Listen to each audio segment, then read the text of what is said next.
Okay, so we're back here in Taipei, and the reason behind it is because we got a photo shoot. We have actually got a fashion shoot.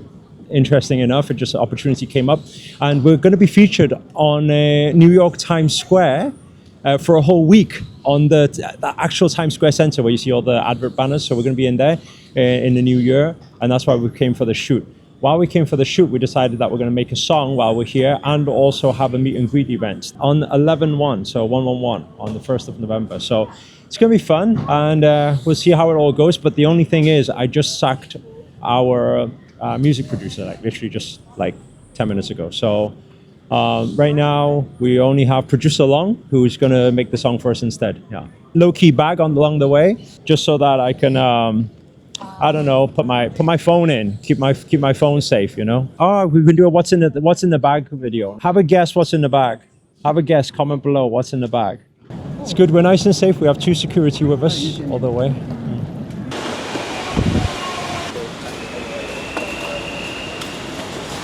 Yeah. Where did he spot me from? Huh? That's crazy, no? Yeah, that was a random guy that spotted you. Do you think he came for me, or do you think he was actually just here? I think he came for you. Did the security stop him? What happened? Yeah, it's fine. Just wanted a photo.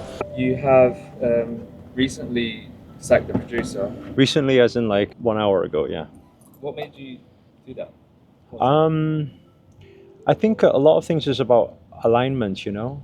Like, you need to be totally aligned with the people that you're working with, and if you don't feel totally aligned with it, then it's just not going to work out. Energy is everything. You can't force things, you know? I feel their attitude is wrong. The reason why I got involved in them in the first place is because Nika, who did the rap music with us, he's one of our, he's been to a lot of our events, he's one of our followers, and he's a big musician as well, and he introduced us. We spent a few weeks in LA, and they really wanted to go to LA. Actually, I took them out there because I felt like they're youngsters, they've never really been out of Taiwan, and let's get them in big music production studios and let them experience that, you know, and I thought that would be nice. Like, I can work with anybody.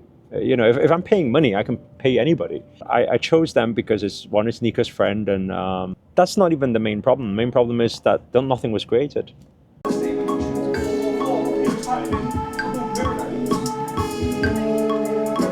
In a few weeks, and it didn't align, you know. The music, the type of music, the genre didn't align.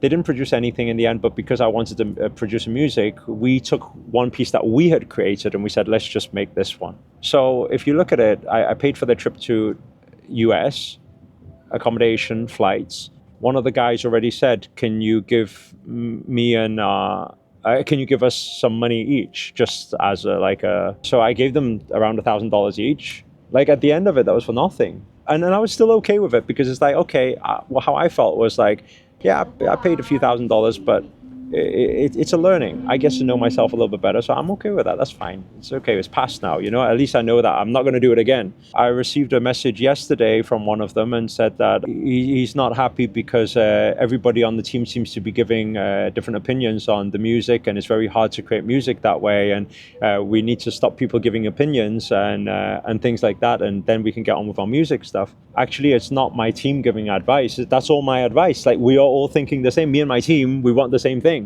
And so we're all speaking from one voice, actually, but they're not being able to create it. And so anyway, I just left it at that. I sent a love heart and just left it at that until I get the chance to speak to him. And then just as I arrived into the airport, I received a message and said that, I don't know if you realize as well, we have took so much time out and we've did so much and things like that. And here's the demo, by the way, that we'll record in a few days' time. I hope that the team won't give any other opinions and things like that on it again. But also as well, because we've spent so much time on this, we would like an extra, $3,000? No, about $4,000? Well, I just messaged, I said, no, it's okay, thank you. And I just left it at that. Yeah. Like, I think that's enough, because, you know, it's not, like I said, again, there's nothing wrong with them as people, you know? Yeah. This message kind of goes out to all the youngsters out there. That's not how you do business. Where's your deliverable? You can snatch money all you like. I mean, everyone can snatch money for a quick buck here and there and all the rest of it. But at the end of the day, what value are actually bringing to the? It's not about, a lot of the time people think I've dedicated so much time to something, but you will never become rich or wealthy thinking that way. Yeah. It's not about how much time you dedicate to anything. It's about what are you bringing to the table? What result have you brought to the person who needs it? How have you served them? At the end of the day, you can say, I dedicated a whole year to helping you. But if you got no results, you didn't do anything. You were just learning. You were trying to figure it out that year, So the attitude is wrong. And that's why when I received that message, this is not like, I'm not angry at them, upset at them or anything like that. It's quite normal. I've met a lot of people in my journey. And I just feel like, when I recognize that type of pattern in people, and this isn't like saying anything bad about anybody, but I know if they continue with that attitude, they're not going to be successful. Yeah. You can't be successful like that, Like if you delivered something, it's different, And I think I just wanted to be as polite as I can because it's Nika's friend, So I'm just like, yeah, that'll do, but I'm done now. So to the person that's watching this, what is the right type of attitude to have to be successful? Value. You got to bring value to the table. You want to. A lot of people, they go to a job, and they say I should be paid more. Yeah. No, you shouldn't be paid more. You're paid exactly what you're supposed to be paid because that's the value you're providing. How do you make yourself indispensable? How do you make yourself so valuable? Imagine if you were somebody who wrote number one hits for me every single time. Can I sack you? No, you become my boss. I have to give you everything, right? That's value. But if you say, I've been working every single day and I've not had sleep for 10 days in a row. Like, that's not worth anything. That's your problem. It's not the boss's problem. It's not the person paying you's problem. It's not your customer's problem. Not your client's problem. The question is, what are you bringing to the client, to the customer? If you want to be wealthy, your focus should be, how do I serve the people? So you got to start with one question, and that question is, how can I help you? When you meet people, how can I help you? And then it's like, what is it that you want? And then I need to think, can I deliver that? And if I can, I'm going to play the game.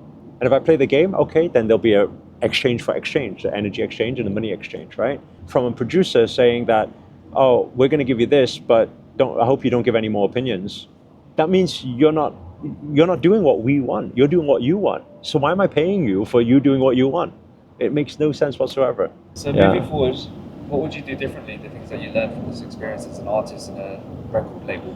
Well, actually, quite interesting enough, I was watching, I don't know if you watch anything on the plane, but I was watching the Coldplay thing. When I was watching it, I really resonated with it. I think we had this conversation before about it, but it's a feeling they give. It's not about crazy vibrato vocals, it's not about crazy dance moves. It's like a free spirit just in flow on stage, and the whole crowd is in tearing up and going, and just their vibrations are high.